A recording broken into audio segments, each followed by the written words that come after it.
Havia uma calma frágil na minha vida, aquela sensação de quando eu via minha filhinha dormindo tranquilamente no berço, o brilho suave da luz noturna projetando sombras suaves em seu quarto. Eu acreditava que aquele momento era tudo, a forma mais pura de felicidade, segurança e esperança no futuro. Mas, num piscar de olhos, aquela calma se estilhaçou em pedaços que eu nunca pensei que teria que enfrentar. Tudo começou com uma pequena decisão, tomada por amor e praticidade, comprar uma babá eletrónica para ficar de olho nela quando não estivéssemos por perto. Nunca imaginei que esse mesmo dispositivo se tornaria a testemunha silenciosa da traição mais dolorosa da minha vida. Observando através daquela tela, vi a pessoa em quem eu mais confiava, minha esposa, em um momento que destruiu os alicerces da nossa família. Não protegendo o nosso lar, mas destruindo-o, bem ali, no quarto que deveria ser o santuário da nossa filha. Minha mente girava em perguntas que eu não conseguia nem começar a responder, porque isso aconteceu. Como eu não vi isso acontecer? E, mais importante, como eu poderia seguir em frente quando tudo o que eu amava parecia estar desmoronando ao meu redor? Esta história não é apenas sobre infidelidade. É sobre confiança quebrada, amor perdido e o caminho agonizante em direção à cura e à vingança. Estou compartilhando isso com você não apenas como uma confissão, mas como uma jornada que espero que faça você refletir sobre o que faria se estivesse no meu lugar. Então junte-se a mim enquanto eu o guio pelos momentos de descrença, dor e, finalmente, resiliência. Esta não é apenas a minha história, é uma história sobre amor, traição e as escolhas difíceis que surgem quando o seu mundo desmorona. Onde você se posicionaria se fosse confrontado com a verdade? O perdão seria possível? Ou alguma dor é profunda demais para ser curada? Quero saber sua opinião. Deixe um comentário abaixo e vamos começar essa conversa juntos. Quando conheci Naomi, senti como se o mundo tivesse, de alguma forma, sintonizado perfeitamente com uma frequência que só nós conseguíamos ouvir. O tipo de conexão que não te arrebatava de repente, mas te fazia acreditar nela para sempre. Nos conhecemos em uma feira local e, a partir daquele momento, foi como se uma faísca se acendesse e se transformasse em uma chama que nenhum de nós queria deixar morrer. Nosso relacionamento parecia genuíno, simples e intocado pelo tipo de drama que destrói vidas. Ríamos, discutíamos como qualquer casal normal, mas nosso amor era firme, uma base sólida para construir. Durante 7 anos, navegamos pelos altos e baixos do casamento com uma profunda gratidão por termos um ao outro. Mas a realidade, como costuma acontecer, se insinuou silenciosamente. Naomi e eu compartilhamos uma decisão que nenhuma de nós tomou de ânimo leve, não tínhamos pressa em ter um filho. Havia conforto em nossa liberdade, naquelas conversas de madrugada sobre viagens, planos de carreira e simplesmente em nos agarrarmos à juventude por mais um tempo. No entanto, por trás desses sonhos, permanecia uma esperança silenciosa. Um dia, nossa família cresceria. E quando Naomi finalmente me contou que estava grávida, a alegria que explodiu dentro de mim foi algo que eu não esperava. Não era apenas felicidade, era um renascimento do meu próprio propósito. Mas no momento em que nossa filha veio ao mundo, nossa vida equilibrada mudou de uma forma para a qual eu jamais poderia ter-me preparado. A paternidade não é apenas um título, é uma tempestade implacável de noites sem dormir, preocupações e sacrifícios. É entregar seu tempo, sua energia, sua identidade a alguém tão pequeno que, de repente, se torna o centro do seu universo. E nessa tempestade, nosso casamento começou a enfrentar desafios que pareciam cruéis e injustos. Naomi estava exausta até os ossos, eu podia ver isso em seus olhos, no jeito como ela pescava para conter as lágrimas quando o bebê chorava sem parar, como ela mal tinha um momento para si mesma. Eu trabalhava remotamente, esperando que isso facilitasse as coisas, mas até eu me sentia presa sob o peso da responsabilidade. Nenhuma família por perto para se apoiar, nenhum amigo de confiança que pudesse intervir, estávamos sozinhas naquela situação. O tipo de solidão em que até mesmo algumas horas fora, só para respirar ou lembrar quem você é como pessoa, parece impossível. As discussões começaram a surgir, pequenas que se acumulavam silenciosamente. A frustração de planos perdidos, jantares cancelados, fins de semana roubados. Naomi ansiando por uma pausa. Eu, me sentindo culpada sempre que queria uma. Nosso amor sentia o peso da exaustão e das necessidades não atendidas, e eu me perguntava se aquele era o nosso novo normal ou apenas uma fase difícil pela qual conseguiríamos sobreviver. E então surgiu a ideia da babá eletrónica, minha tentativa de criar um pequeno oásis nesse caos. A ideia era simples, uma maneira de ficar de olho na nossa filha sem precisar ficar grudada ao lado dela o tempo todo. Imaginei Naomi ganhando um merecido espaço, eu podendo fazer recados sem medo e nós duas recuperando um pouco da normalidade. Imaginei a gente saindo de casa para um jantar rápido, rindo sem culpa, pequenas aventuras que tínhamos parado de nos permitir. Mas Naomi estava hesitante. Eu podia ver o medo por trás de suas palavras, e se alguma coisa acontecer? E se a deixarmos sozinha por muito tempo? Sua ansiedade refletia uma profunda necessidade de proteção, de nos apegarmos firmemente à família que tínhamos acabado de formar. Era um impasse lógico, esse choque de esperança versus medo. Nossas conversas se prolongavam, às vezes terminando com uma tensão silenciosa, do tipo que se instala em um ambiente, mas não o destrói, ainda. Por trás de tudo isso, havia uma verdade implícita: éramos frágeis. Vulneráveis. Tentando manter unida uma vida que se transformava sob nossos pés. Mas a história não terminou aí. Porque aquele monitor, justamente o que deveria nos dar paz, logo se tornaria a ferramenta que revelaria uma fratura muito mais profunda do que exaustão ou frustração. E o que vi através daquela tela me abalou profundamente, queimando a frágil confiança que construímos desde o primeiro dia. Mas antes que eu pudesse confrontar essa verdade, antes que o mundo como eu o conhecia desmoronasse, tive que enfrentar a rotina diária de noites sem dormir e lutas silenciosas com Naomi, uma parceira em quem eu ainda queria acreditar, mesmo quando a dúvida começou a criar raízes. É aqui que a verdadeira história começa, uma jornada repleta de dor, amor, traição e a assustadora busca por respostas. E é uma jornada pela qual quero que você a acompanhe comigo. No turbilhão de exaustão e responsabilidades intermináveis, pensei que a babá eletrónica seria uma tábua de salvação, uma maneira de recuperar uma fração da liberdade que havíamos perdido. Era para ser simples. Uma pequena câmara, conectada ao meu celular, permitindo que eu visse nossa filha de qualquer lugar da casa ou até mesmo de fora. Eu nem percebi que não tinha contado à Naomi que a havia comprado.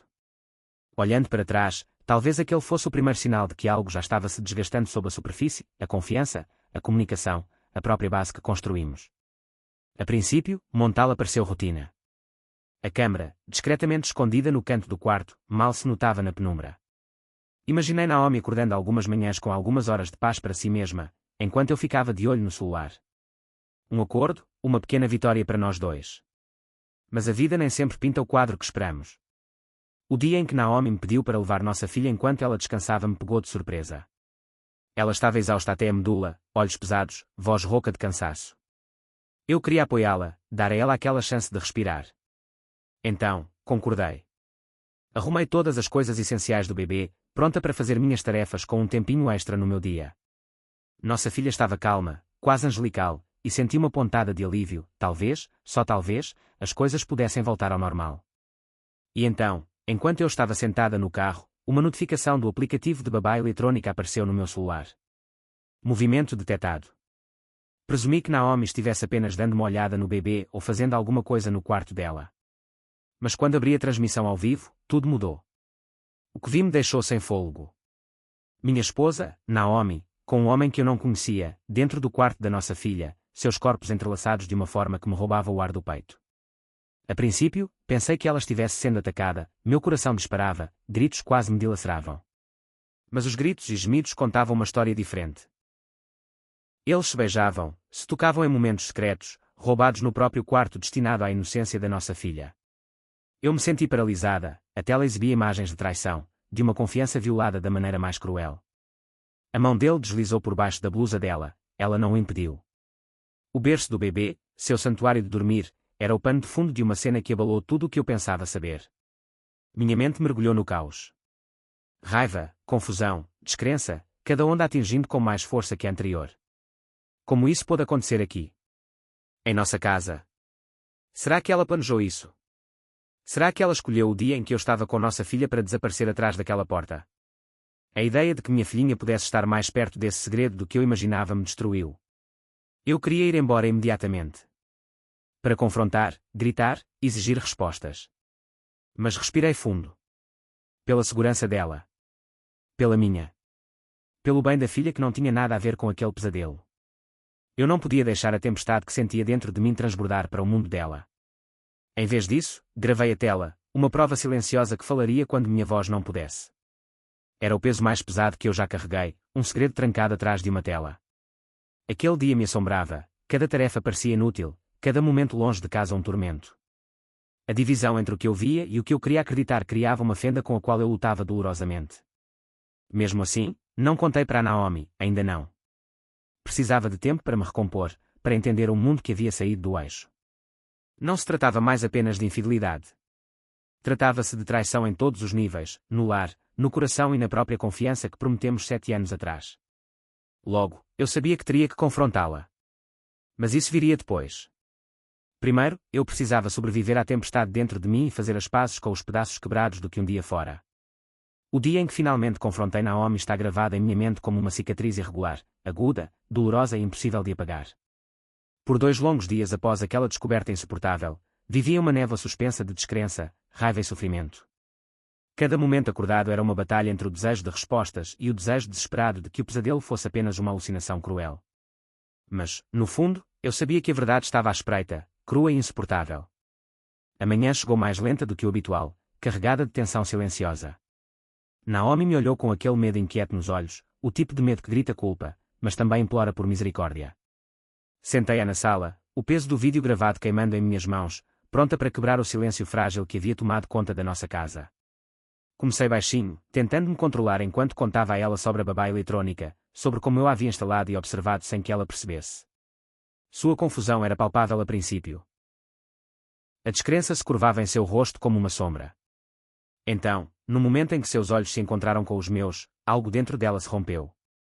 Ela cobriu a boca, o choque, a vergonha, a culpa, tudo desmascarado em um único segundo ofegante. Fiz as perguntas nas quais me afogava, porque você me traiu. Quem é ele? Porque no quarto da nossa filha. Mas, em vez de respostas, recebi lágrimas, soluços entrecortados e entrecortados que tornavam a compreensão impossível. A mulher que eu amava estava lá, encolhida atrás de muros de dor e silêncio, incapaz até mesmo de me olhar nos olhos. O silêncio que se seguiu foi sufocante, uma pausa pesada onde o amor que compartilhávamos pareceu desaparecer, substituído por um abismo de traição. Eu queria gritar, sacudi-la, exigir a verdade. Mas me sentia vazio, esgotado, como se cada grama de energia tivesse sido sugada pelo peso da decepção. Nossas conversas giravam em círculos, suas palavras soluçantes eram fragmentadas demais para fazer sentido, meu coração se partindo a cada tentativa frustrada de contatá-la. Então, ela sussurrou o nome, um homem que eu nunca esperava, um estranho que estava arruinando nossa vida. Ouvir aquele nome, saber da realidade de suas ações, fez com que uma nova onda de desgosto me percorresse. Mas, por trás da fúria, havia uma dor mais profunda, a devastação de perceber que nossa família, nossos votos, haviam sido negligenciados nas sombras. E, no entanto, nos cantos mais sombrios da minha mente, não pude deixar de ouvir suas palavras, acusando-me de comprar um monitor sem pedir. Como se minha tentativa de proteger nossa filha fosse um crime perverso que lhe desse permissão para trair. Foi um golpe amargo e nauseante que afundou ainda mais a faca. Apesar de tudo, os dias seguintes foram preenchidos por uma estranha dormência. Naomi havia saído de casa, um fantasma do que um dia fora. Eu lutava contra ondas de raiva e tristeza, tentando me recompor pela nossa filha. Noites sem dormir se tornaram a norma, assombradas por lembranças e isso. Amigos e familiares se circulavam preocupados, mas as palavras não se abalam diante do silêncio ensurdecedor que me cercava. Jacob, meu amigo mais próximo desde a faculdade, tornou-se meu interlocutor. Ligações noturnas despejavam minhas frustrações, minha dor, e, de alguma forma, sua voz firme me lembrava que eu não estava sozinha. Jéssica, irmã de Naomi, também estendeu a mão, dividida entre a lealdade e a tristeza, presa no meio de uma família despedaçada. Cada dia era uma caminhada na corda bamba, equilibrando o ódio com o afeto persistente, protegendo minha filha da tempestade e lidando com a destruição de uma vida que eu achava inquebrável. Eu estava perdida entre o desejo de perdoar e a necessidade ardente de justiça, sem saber se algum dos caminhos poderia trazer paz. Mas, por baixo de tudo isso, uma nova resolução estava-se formando. Uma determinação de não deixar essa traição me definir ou destruir o futuro que minha filha merecia. Foi o primeiro passo para resgatar minha vida dos destroços. O caminho à frente seria longo, complicado e doloroso. Mas eu sabia que precisava enfrentá-lo de frente. Quando o choque da traição lentamente deu lugar a uma resolução gélida, percebi que só restava um caminho a percorrer, um caminho que exigia uma força que eu desconhecia ter e uma estratégia para recuperar o que me foi tirado. Vingança não é sobre crueldade pela crueldade, é sobre justiça, sobre garantir que a dor que eu sentia não ficasse sem resposta e que ninguém escapasse impune por destruir a família em que eu um dia acreditei. Não me orgulho dessa parte da minha história, mas foi real. A mistura crua de desgosto e raiva me impulsionou a assumir o controle de uma forma calculada e clara. Entrei em contato com a esposa do meu amigo, uma advogada de divórcio excepcionalmente habilidosa em quem eu confiava incondicionalmente. Ela me prometeu uma coisa, que, com as evidências em vídeo, com tudo o que eu tinha, havia uma chance não apenas de vencer a batalha jurídica, mas também de proteger o futuro da minha filha. No dia em que entreguei aquele disco rígido, aquele pequeno dispositivo que continha a verdade, senti como se estivesse entregando minha alma. Não eram apenas pixels e sons, era a prova de votos quebrados, de mentiras disfarçadas de normalidade. O fato de Naomi ter-me pedido para levar nossa filha para passear, efetivamente limpando a casa em busca do seu segredo, demonstrava premeditação, uma traição fria que me atingiu mais profundamente do que eu imaginava. O processo legal foi exaustivo. Os tribunais podem ser frios, e os juízes não veem as pessoas por trás dos divórcios, apenas a papelada, as provas, os fatos. Mas, no meu estado, a infidelidade tinha peso, peso no qual eu me apoiava em todas as audiências, em todas as reuniões com seu advogado. Naomi lutou muito, especialmente pela floricultura, aquela lojinha de esquina que meu tio me deixou, o lugar que eu havia emprestado a ela para construir seu sonho. Era mais do que apenas um negócio, era um símbolo de esperança para ela e também de legado para mim. Lembro-me do meu advogado me dizendo que deixar Naomi ficar com a loja seria como recompensar uma traição, que, em casos como esse, o tribunal queria enviar uma mensagem. Eu podia sentir essa mensagem premiando cada documento assinado, cada argumento apresentado. A luta pela guarda não foi menos brutal. Apesar de tudo, acabamos dividindo a guarda compartilhada da nossa filha. Não foi a vitória com a qual eu sonhava, mas saber que ela não teria que me pagar pensão por causa de suas ações, de alguma forma, suavizou o golpe. Mas a vingança não se tratava apenas de dinheiro ou posses, tratava-se de reputação. Encontrei John Carpenter, o homem com quem ela havia compartilhado aqueles momentos roubados, nas redes sociais. Encontrar a esposa dele foi perturbadoramente fácil, e compartilhar a verdade com ela foi como tirar um peso dos meus ombros. Não se tratava de sofrer por sofrer, mas de revelar o dano escondido atrás de portas fechadas. Os chamados de Naomi, implorando para usar a loja novamente, implorando por perdão, caíram em ouvidos moucos. Eu vi as lágrimas, o desespero, mas não havia como voltar atrás. Sua loja fechou, seu negócio ruiu, e a cada buquê quebrado que não era vendido, eu sentia uma justiça agridoce. Mas mesmo vitoriosa na superfície, a batalha não havia terminado. O vazio daquela vitória persistia. Segurando minha filha, sozinha em nosso lar agora fragmentado, percebi que algumas feridas não se curam com vingança. O caminho para a recuperação exigiria mais do que vitórias no tribunal, exigiria que eu reconstruísse a confiança em mim mesma e redescobrisse a paz. Depois que os ecos do tribunal se dissiparam e a poeira baixou sobre o que restava do meu casamento, me vi à beira de um novo capítulo, um que nunca imaginei que escreveria tão cedo. A casa parecia mais silenciosa, mais vazia, mas de alguma forma mais livre. Não havia Naomi se movimentando por ali, nenhum peso de segredos pairando no ar. Apenas eu, minha filha e o caminho incerto à frente. As primeiras manhãs sozinha foram as mais difíceis. Acordei com um silêncio que não era tranquilo, mas pesado, um lembrete de tudo o que havia sido perdido.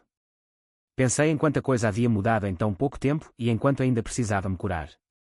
Não se tratava apenas de seguir em frente depois da Naomi, tratava-se de resgatar o meu próprio senso de identidade depois de uma traição tão profunda. Amigos como Jacob permaneceram ao meu lado.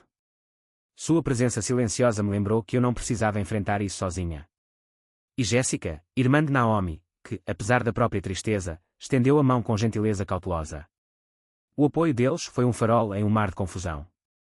Cuidar da minha filha tornou-se a âncora que me mantinha firme.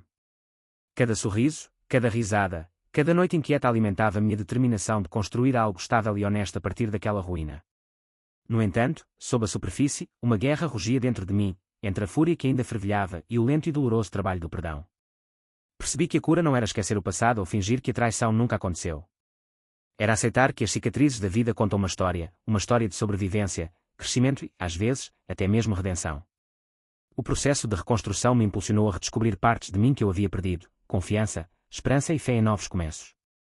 Comecei a estabelecer pequenas metas, trabalho, hobbies, reencontrar velhos amigos, passos que tornaram o futuro menos assustador.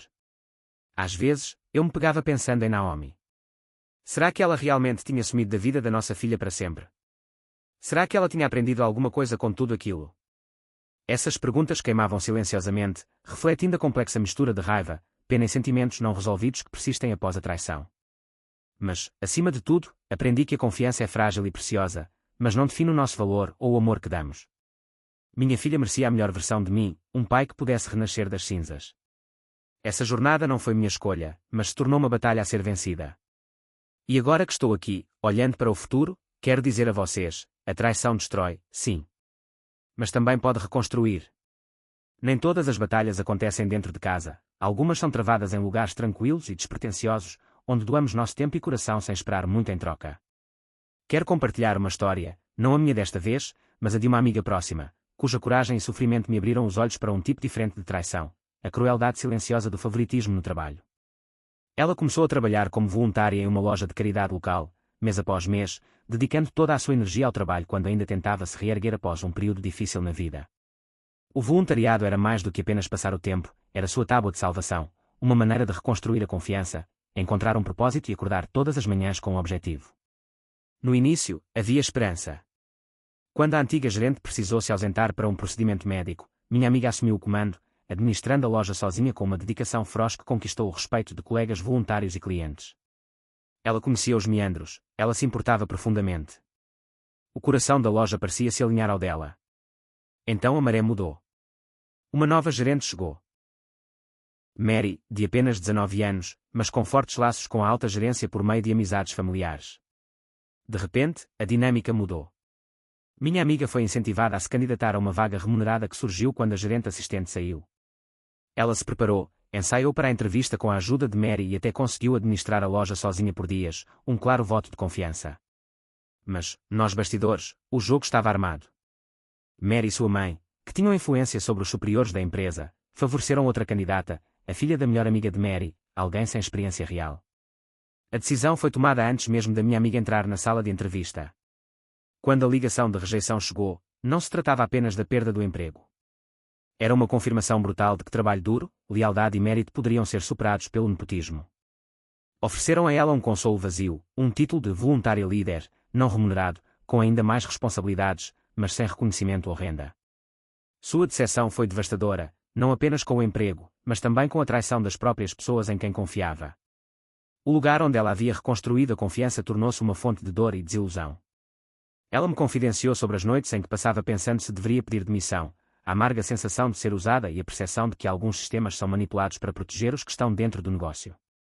Sua história ecoou muito além da loja de caridade em sua pequena cidade, um reflexo das injustiças no local de trabalho enfrentadas por muitos. Mas mesmo na escuridão, ela encontrou luz. Após sair, relatou o favoritismo à alta gerência, na esperança de promover mudanças. Encontrou novas oportunidades em outros lugares, onde o mérito era mais valorizado do que as conexões. Sua coragem de ir embora, de se posicionar e exigir justiça tornou-se uma vitória silenciosa. A história dela me lembra que a traição, a injustiça e a dor se manifestam de muitas formas, desde casamentos desfeitos até locais de trabalho desfeitos. Mas a resiliência, a autoestima e a busca pela verdade podem transformar essas feridas em força. Esta não é apenas a história dela. É uma lição para todos nós, lutar pela justiça, reconhecer a injustiça e nunca deixar que ninguém diminua o valor do nosso esforço e do nosso coração. Ao terminar este capítulo, convido você a pensar sobre suas próprias batalhas, o que você suportou silenciosamente e como encontrou coragem para se levantar. Obrigado por ouvir essas histórias, cruas, dolorosas, mas reais. Se você se sentiu tocado ou comovido, compartilhe seus pensamentos abaixo. Sua voz importa, e talvez, juntos, possamos encontrar força na experiência compartilhada.